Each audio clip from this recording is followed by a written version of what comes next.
Christopher, Sean. Hoy día, Gabriel, ¿qué tal? Vamos a avanzar el tema del sistema democrático.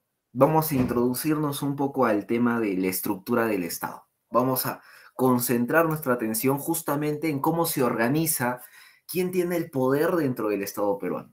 Justo con esa pregunta quiero partir. Quiero empezar por ahí. Quiero incoar la disertación partiendo de ahí. Para ustedes, ¿quién ejerce el poder dentro del Estado peruano? Vamos a ver. Voy compartiendo pantalla, ustedes me van resolviendo esa duda que tengo. ¿Quién tiene el poder dentro del Estado peruano? Castillo, desde la prisión. Las Fuerzas Armadas. El Congreso.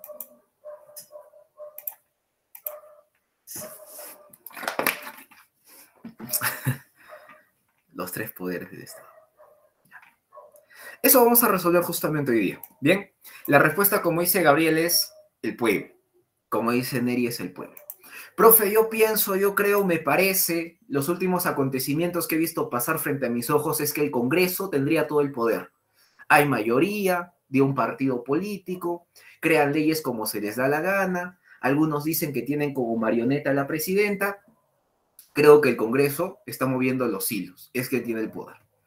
Pero justamente esto trae a colación una entrevista que Jaime Bailey le había hecho a Marta Hildebrand, quien en vida fue Marta Hildebrand, cuando éste era congresista. Todos conocemos a Marta Hildebrand. Era una aficionada a la lectura, una persona que leía demasiado y quizás esa lectura la volvía demasiado propensa a la soberbia. Ella incluso llegó a decir que no se debería brindar educación a las provincias, zonas alejadas, porque no se tiene la suficiente capacidad de aprendizaje como se tiene en la capital, ¿no? La soberbia le hacía hablar. Y cuando ella estaba, Marta Hildebrand, en el Congreso, va a una entrevista con Jaime Bailey, que en ese entonces conducía el programa El Francotirador, y Jaime Bailey le dice: discúlpame, Marta, con todo respeto, yo te aprecio, pero para mí el Congreso no sirve para nada. Se lo chanta así: para mí el Congreso no sirve.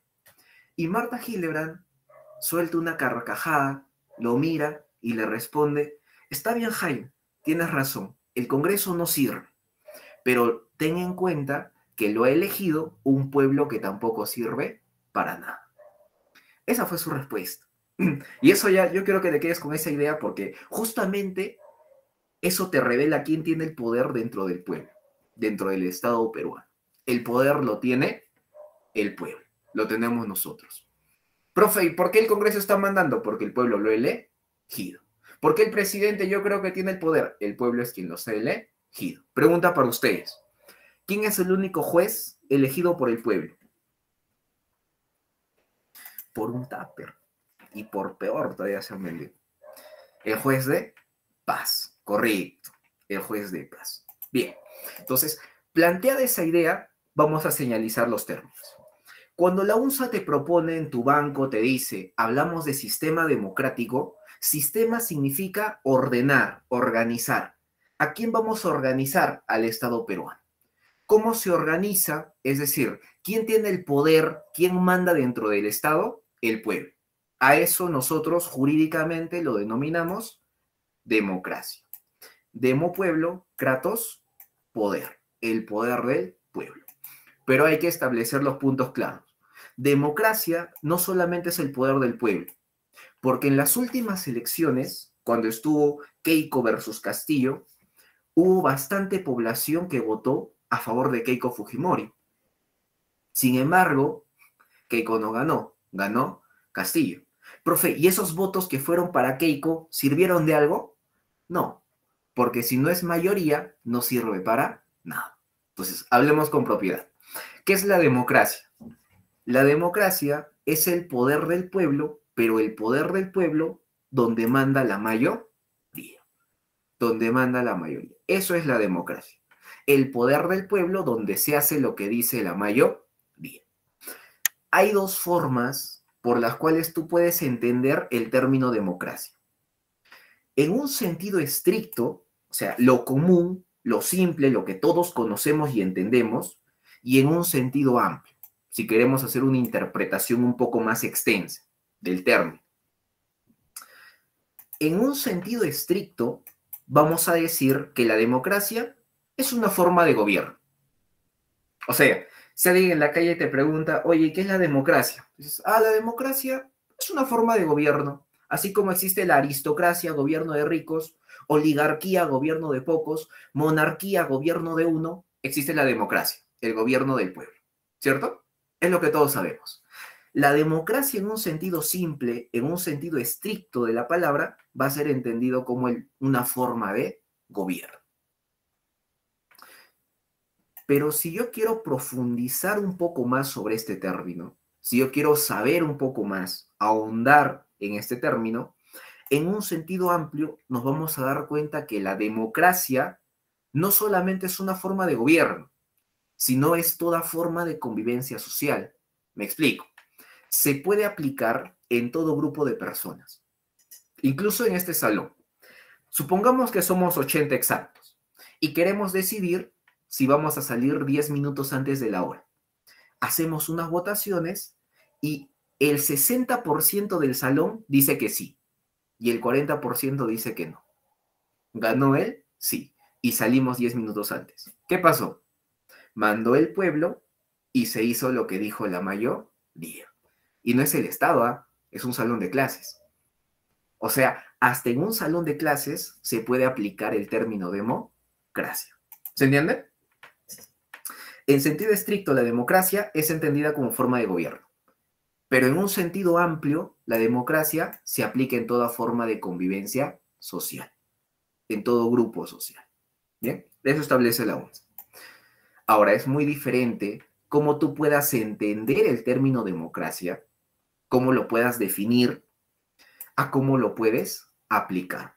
Diferente. Una forma es cómo lo entiendes y otra forma cómo lo aplicas. Para aplicar esto que llamamos democracia, tenemos tres formas, tres tipos. Democracia directa, democracia indirecta y democracia semidirecta. Y la UNSA te preguntó hace pocos exámenes, te dijo, ¿cuál es la forma de democracia, y esto en serio te preguntó, que no se aplica en el Estado peruano? De las tres que ves ahí. ¿Cuál es el tipo de democracia que no se puede aplicar? Es insulso, es una utopía que se piensa en aplicar en el Estado peruano. Es más, en la mayoría de estados. ¿Qué dicen? ¿Cuál de estas tres no se aplica en el Perú? Semidirecta. La democracia directa. La democracia directa. Profe, ¿cómo que la democracia directa no se aplica? Es que mira, la democracia directa significa que si el pueblo tiene el poder, el pueblo directamente toma las decisiones. Es decir, si queremos firmar un TLC con Chile, un tratado de libre comercio con Chile, quienes tienen que decidir si lo vamos a hacer o no son los 30 millones de peruanos. Los 30 millones de peruanos tendríamos que formar una fila para ir votando. Sí, no, sí, no, sí, no. Y a las 2 horas sale un nuevo tratado de la ONU, otra convención. Hay que decidir si nos vamos a adherir a ese nuevo tratado. Y de nuevo los 30 millones de peruanos tendríamos que votar. Y después sale una declaración de paz con otro estado. De nuevo los 30 millones de peruanos tendríamos que tomar esa decisión. Es demasiado engorroso. Imagínate, en este salón de clases suena una alarma y tendríamos que ir a votar, a tomar decisiones políticas. Por eso no practicamos una democracia directa. Es demasiado difícil, no es práctico, es inútil en la práctica. Preferimos una democracia indirecta. Es decir, está bien, el pueblo tiene el poder, lo reconozco, pero el pueblo no toma decisiones. Elige a un representante y este representante es quien toma las decisiones. Y justo esto se aplica en el Perú, porque el pueblo tiene el poder, pero elegimos al presidente. Elegimos a 130 congresistas. elegimos al juez de paz y que ella no nos moleste. Nosotros seguimos haciendo nuestra vida. Que ellos sean quien tome las decisiones por nosotros. ¿Se entiende? Practicamos, por ende, una democracia indirecta. El pueblo tiene el poder, es cierto, pero delega ese poder a sus representantes. Y este representante es quien toma la decisión en nuestro nombre. Pero también vamos a practicar una democracia semidirecta. ¿Qué significa democracia semidirecta? Que el pueblo va a tomar decisiones directamente, por eso semidirecta, casi directa. El pueblo directamente toma decisiones solo en algunos casos, como son los mecanismos de participación y de control ciudadano. ¿Te acuerdas los mecanismos de participación ciudadana? Iniciativa legislativa, iniciativa de reforma constitucional y el referendo. Y los mecanismos de control ciudadano, la revocatoria, la remoción y la rendición de cuentas. En esos 6 casos en específico, si te das cuenta, el pueblo directamente está participando, directamente está tomando sus decisiones. Solo en esos 6 casos, en ninguno más. Por eso es democracia semidirecta. El pueblo sí puede participar de forma directa, pero solo en casos específicos. Entonces, en el Estado peruano lo que se practica es una democracia indirecta y semidirecta. Y la que jamás, nunca se va a practicar es la democracia directa. Es demasiado dilatorio. Inútil en la práctica, como les digo. ¿Bien? La consulta previa a los pueblos indígenas, que es una forma, es una conversación solo con los pueblos aborígenes. No involucra a todo el pueblo, solo con ese pueblo, con ese pueblo aborigen, autóctono. A ellos solamente se les consulta si se van a afectar derechos colectivos. Podemos decir que es una forma de referéndum, pero más concentrada, más sectorial. Entonces, si hemos entendido eso, podemos decir que la democracia que se aplica en el Perú es la democracia indirecta, como ustedes ven acá en la imagen. El pueblo tiene el poder, pero elige a un representante. Sin embargo, pese a que el pueblo elige a un representante quien tiene todo el poder porque nos representa, este sujeto no puede hacer lo que le dé la gana. El presidente no puede dar una conferencia de prensa y decir, ¿saben qué? A mí me parece que la mejor religión que se va a establecer en el Estado peruano es la religión adventista. Por ende, todo el resto de religiones, la católica, la evangelista, la mormona, todo el resto de religiones se vuelven obsoletas, desaparecen. Y quien siga una religión que no sea la católica va a ser perseguido y posteriormente encarcelado. ¿Por qué no puede hacer eso el presidente? Les pregunto. Si hemos dicho que el presidente es la voz del pueblo, o sea, representa a todos los ciudadanos, lo hemos elegido por democracia indirecta. Correcto, como dice Gabriel, como dice Jeremy, porque lo limita la norma. El muro de contención a ese poder siempre va a ser la norma, la ley, la constitución. Profe, ¿porque usted lo dice? No, la constitución lo establece así. Fíjense acá, artículo 45, te dice, el poder del Estado emana del pueblo, democracia.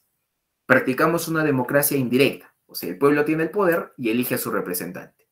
Y más abajo te dice, quien ejerce este poder lo hace con las limitaciones y responsabilidades que la Constitución y la ley establecen.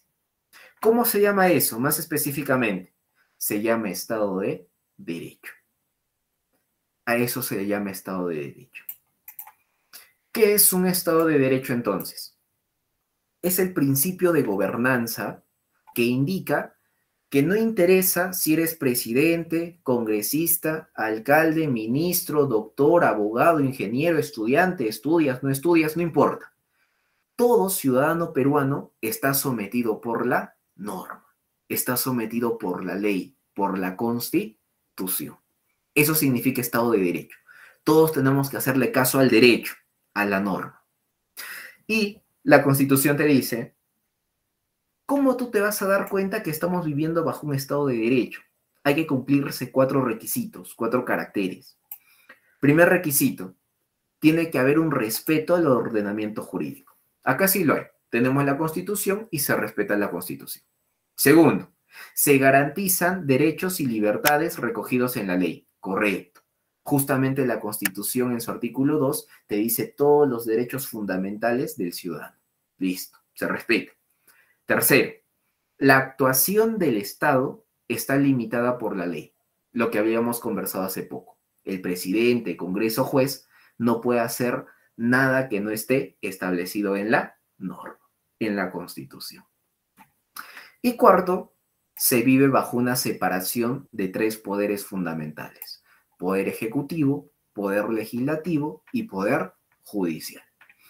Eso quiere decir que si cumplimos con estos cuatro caracteres que establece la Constitución: respeto al ordenamiento jurídico, garantía de derechos y libertades recogidos en la ley, actuación del Estado limitada por la ley y se vive bajo una separación de poderes, podemos afirmar que estamos viviendo bajo un Estado de derecho. Todo peruano respeta la norma. No interesa el rango ni la posición. Todos estamos sometidos por la norma.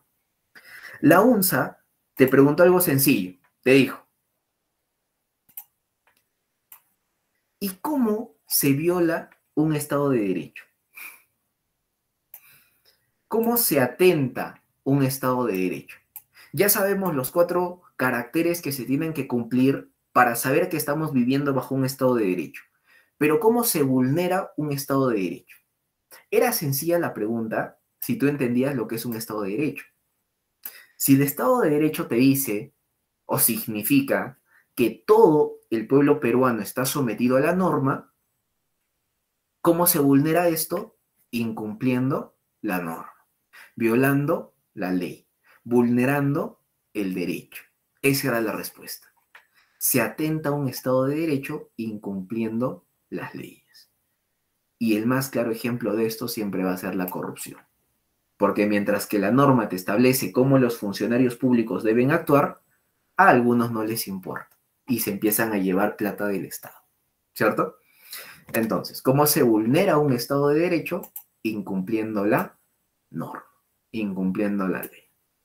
¿Listo? Hasta ahí podemos llegar a una conclusión.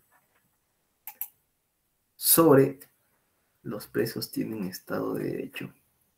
Los presos tienen derechos. Eso es justamente lo que se está criticando actualmente y se alaba de Nayib Bukele. En teoría, si tú entras a prisión, el único derecho que se te suspende, porque no se te irrumpe, se te elimina, sino que se te suspende, es el derecho a la libertad y sus derivados, ¿no?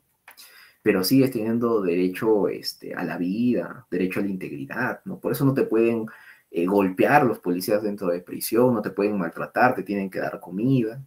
Y eso es lo que Nayib Bukele criticaba de la ONU. Y dijo: ¿cómo les voy a dar una vida digna a los reos si son delincuentes? Hay que hacerles pagar por su comida. Si quieren que se pensionen, si vamos a darle papel higiénico, comida 2 veces al día. Hay que hacerlos trabajar dentro de prisión. Es algo que Nayib Bukele ha estado implementando dentro de su país, pero algo que la ONU no acepta. La ONU dice: no, al delincuente el único derecho que se le ha suspendido en prisión es la libertad. De ahí respétalo, como todo ser humano. Dale su comida, trátalo bien, con respeto, porque sigue siendo un ser humano. Esa es los puntos de vista, poco diferentes. Algunos podrán estar de acuerdo con Bukele, otros podrán estar de acuerdo con la ONU. Bien, pero hasta acá, la primera conclusión a la cual yo quiero arribar es: la organización del Estado peruano nos dice que nuestro Estado es un Estado democrático de derecho. Así lo puedes definir, lo puedes poner en tu cuaderno fuerte y claro, lo puedes plasmar, que el Estado peruano es un Estado democrático de derecho. Democrático porque manda el pueblo y practicamos democracia indirecta. Y de derecho porque se rige bajo ese principio de gobernanza, Estado de Derecho. Todos respetamos a la norma, respetamos a la ley, a la Constitución. Somos un Estado democrático de derecho. Bien, hasta acá, chicos, ¿alguna duda?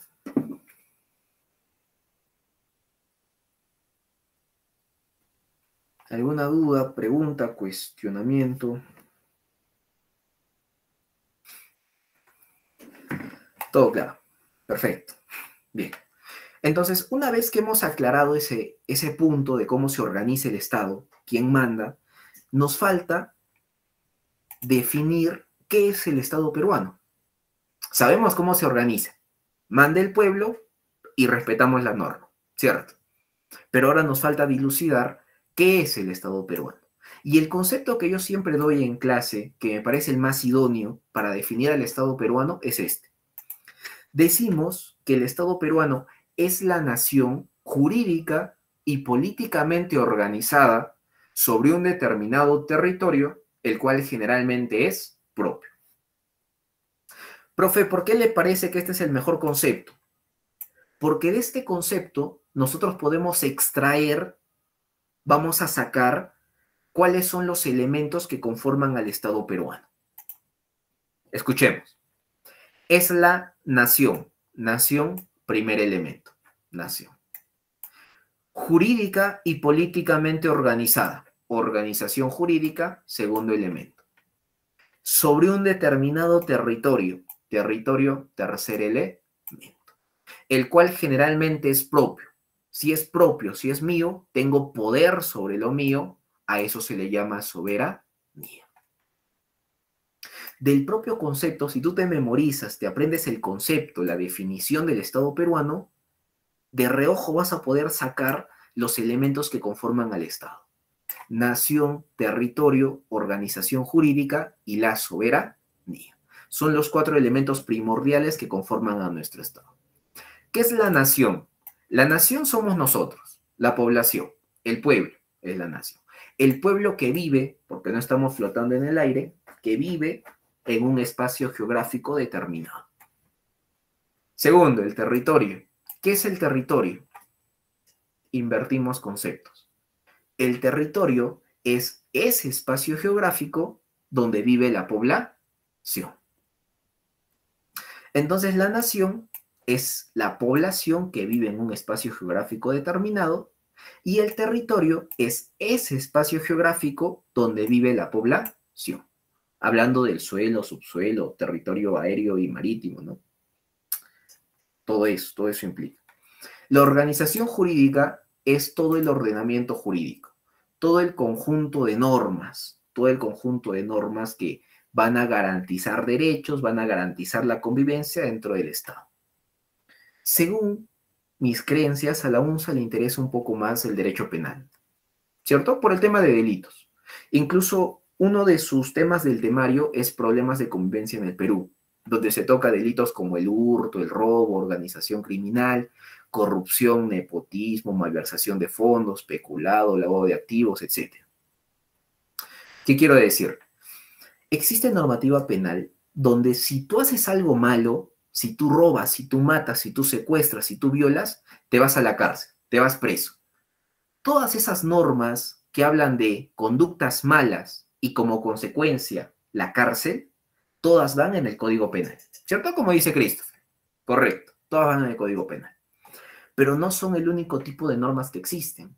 Si yo quiero una casa, no puedo ingresar a invadir, tengo que comprarla o tengo que alquilarla. Y para redactar el contrato, de compra-venta, de arrendamiento, tengo que basarme en el Código Civil, normas civiles. Profe, en mi trabajo me explotan. Me han obligado a renunciar, yo no quería. Normas laborales. Tengo deudas con el Estado, dicen que no he pagado impuestos. Normas tributarias. El policía se rehúsa a recibirme la denuncia.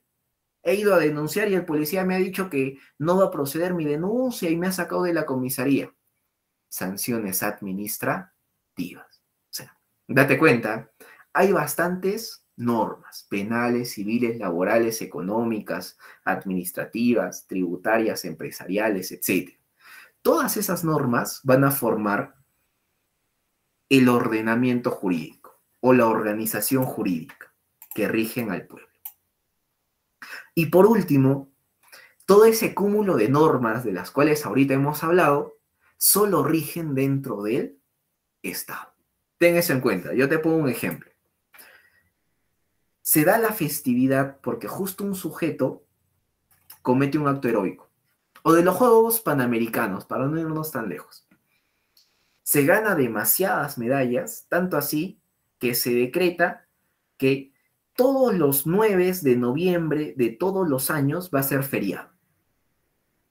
Se decreta, todos los 9 de noviembre va a ser feriado, del 2023, 24, 25, 26, 27, 28, etc.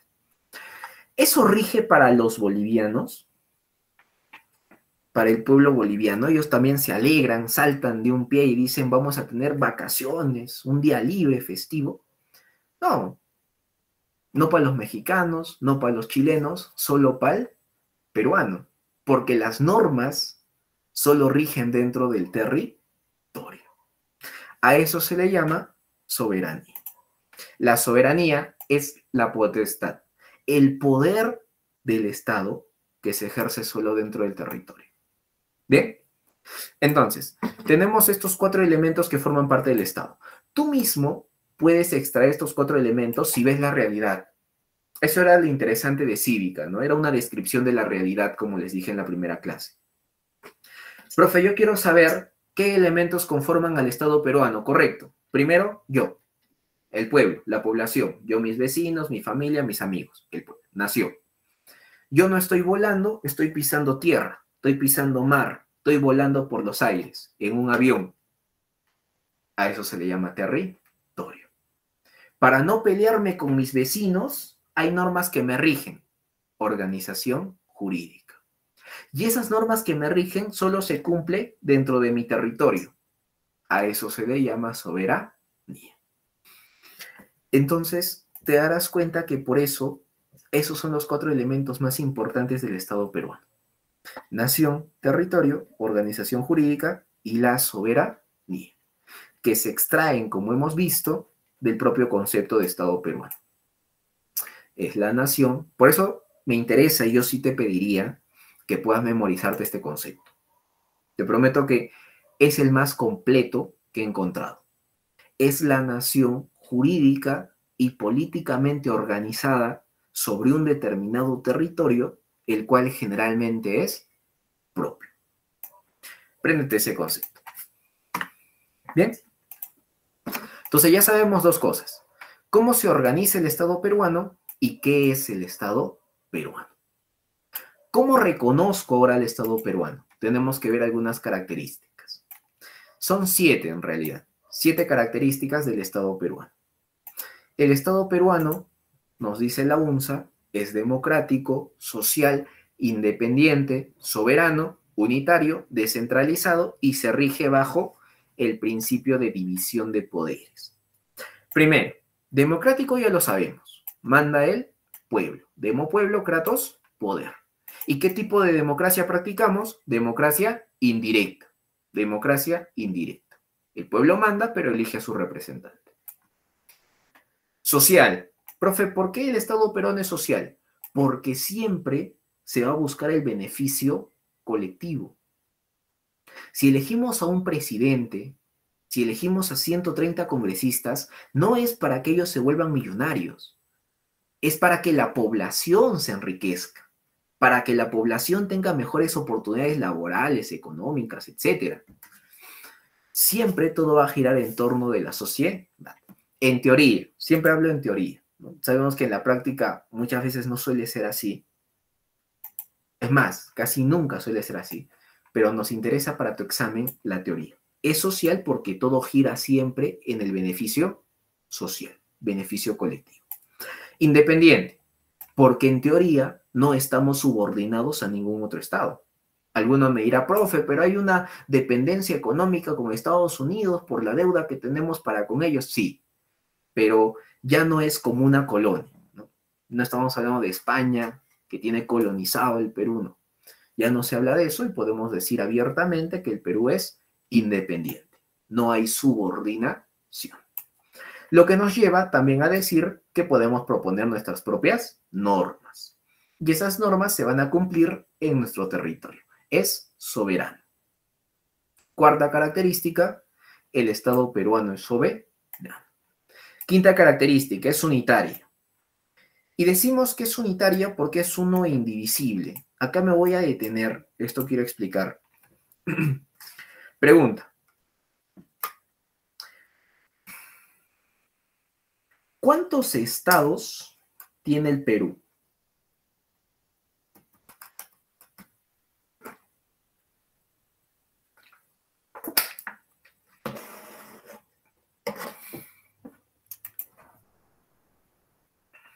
¿Qué dicen? ¿Cuántos estados tiene el Perú? Correcto. Jeremy, Yasmín, Daniel, tiene un solo estado. Por eso muchas veces se confunde, ¿cierto, Gabriel? Cuando dicen el país Perú y el estado peruano. Porque el país está conformado por un solo estado, por un solo estado. ¿Qué, profe? ¿Hay países que tienen la conformidad de varios estados? Sí. Un claro ejemplo es Estados Unidos. El país norteamericano está conformado por diversos estados. Michigan, Illinois. ¿Cuál es el problema? Que un país tenga varios estados. Que cada estado tiene su propia normatividad. En algunos estados de Norteamérica todavía está vigente la pena de muerte. En otros estados solo se rige la cadena perpetua. Entonces, imagínate que en un estado X, donde está vigente la pena de muerte, se ha cometido un homicidio. Y otro homicidio en el estado Y, donde no está vigente la pena de muerte. Y se ha escondido ambos cuerpos en el estado C. Y el tipo se ha escapado al estado W. O sea, es todo un problema, porque los estados empiezan a reclamar la jurisdicción. Uno dirá, oye, pero yo le voy a poner pena de muerte. El otro dice, pero tiene que hacerse justicia en mi estado. Acá le iba a dar cadena perpetua. 5, 20 cadenas perpetuas como se puede poner allá, ¿no? Allá en Estados Unidos se puede poner cualquier cantidad de cadenas perpetuas. 3 cadenas perpetuas, 5 cadenas perpetuas, cosa que acá en el estado peruano no ocurre. Acá lo máximo es cadena perpetua, a secas, cadena perpetua. Incluso ocurrió algo interesante por allá en Estados Unidos, cuando a un sujeto, no me acuerdo muy bien el delito, no sé si era violación o con asesinato, no sé bien, se le impuso la pena de cadena perpetua. Se le dijo, tu pena es toda tu vida en prisión, cadena perpetua. Y cuando el sujeto estuvo alrededor de 3 años en la cárcel, sufrió de un paro cardíaco. Y el doctor se acerca, le revisa el pulso, lo llevan y básicamente le, lo declaran muerto. Dicen, falleció a las 22:53 del día XXX. Y cuando lo declara muerto, pasa unos 5 minutos y empieza a tener nuevamente pulso. Y el tipo despierta, una vez que lo han declarado muerto, ¿eh? Y fue un caso interesante porque lo que alegó este delincuente fue lo siguiente. Él dijo, a mí se me ha sentenciado con cadena perpetua, es decir, que voy a estar en la cárcel hasta que muera. Y según el doctor, yo ya fallecí. Acá está el acta de defunción, he muerto. Ya se cumplió mi condena. Ahora, que haya revivido es otra situación. Ya no voy a cumplir la pena porque ya está cumplida. Y tiene razón, justamente tenía bastante razón, pero fue un problema, fue un problema que se tuvo que dilucidar en Estados Unidos. Si realmente se había cumplido la pena con su muerte y merecía salir, o lo seguían reteniendo al sujeto. No recuerdo en qué habrá quedado, pero así sucedió. Yo creo que por eso en Estados Unidos te ponen 5 cadenas perpetuas, 6, 7, bastantes cadenas perpetuas si eres un asesino en serie. Recordemos que en Estados Unidos son los que más asesinos en serie han tenido a lo largo de la historia. Ted Bundy, John Wayne Gacy, conocido como el payaso Pogo, Ian Brady, el que le hicieron su serie Jeffrey Dahmer, Charles Manson, ¿no? Bueno. Como dice Cristel también, ahí los años de cárcel pueden sobrepasar los 100 años, 115 años, 120. Pregunta para ustedes. Acá en el Estado peruano, aparte de la cadena perpetua, que ya es una pena atemporal, o sea, solo en casos graves se da la cadena perpetua, como violación a menor de edad, feminicidio agravado. Pero ¿cuál es la pena máxima temporal? ¿Quién me dice? Lo máximo que una persona puede estar en prisión, más allá de la cadena perpetua, ¿no? Sin contar la cadena perpetua. Correcto. Como dice Daniel, 35 años. Lo mínimo son 2 días y lo máximo son 35 años. Bien. Entonces, para no alejarnos, para ir terminando, el Estado peruano es unitario porque solo contamos con un Estado y nos ahorramos todos los problemas de jurisdicción porque la norma es la misma en Cajamarca, en Tumbes, Piura, Arequipa, Lima. Es lo mismo. Es descentralizado porque tenemos una menor dependencia de la administración central. Es decir, no todo se concentra en Lima. Actualmente, de la capital, las instituciones se están desperdigando. Se están yendo para Cajamarca también, se está yendo para Ayacucho, para Cusco, Arequipa. O sea, no se centraliza, sino es descentralizado. Y por último, nos regimos por una división de poderes. Como bien sabemos, poder ejecutivo, poder legislativo y poder judicial. Esas son las 7 características que forman parte del Estado peruano. Acuérdense, si queremos una división de poderes, va a ser porque queremos evitar el retorno a una monarquía. No es dable que una persona detente todo el poder, que esa persona sea congresista, sea juez y también sea presidente, porque sería demasiado arbitrario.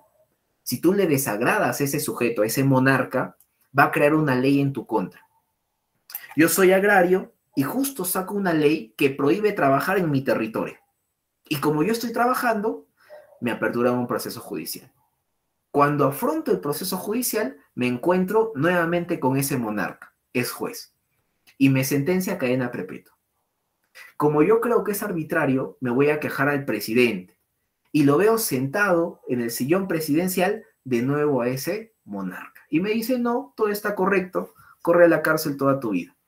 Sería demasiado arbitrario que una persona tenga todos los poderes. Por eso Montesquieu hace esa separación, esa división de poderes. Que un grupo de personas se encarguen de crear leyes, Congreso. Que una persona haga respetar las leyes en el Estado, administre el Estado, presidente. Y que otro grupo de personas, a quien no cumpla las leyes, lo sancione, jueces. Entonces, esta división de poderes se da justamente para evitar el retorno a las monarquías. Y si te pregunta la UNSA, ¿quién tiene más poder que el resto? ¿Qué dicen? De estos 3 poderes, ¿quién vale más? ¿El ejecutivo, legislativo, judicial? Ninguno, ¿cierto? Porque si uno tendría más poder que el resto, hablaríamos de un retorno a las monarquías, que es justamente lo que se quiere evitar. Por eso, los 3 poderes valen lo mismo. Aunque como dice Cristel, aunque en la realidad pareciese que hay uno que está predominando. Pero bueno, en teoría los 3 valen lo mismo, pero entre ellos se van a controlar. Y para terminar, los deberes del Estado. Ya vimos cómo se organiza el Estado, qué es el Estado, características del Estado, y nos toca por último ver los deberes del Estado. Son 5. Sus deberes son defender la soberanía nacional, garantizar la plena vigencia de los derechos humanos, proteger a la población de las amenazas contra su seguridad, promover el bienestar general y establecer y ejecutar las políticas de fronteras.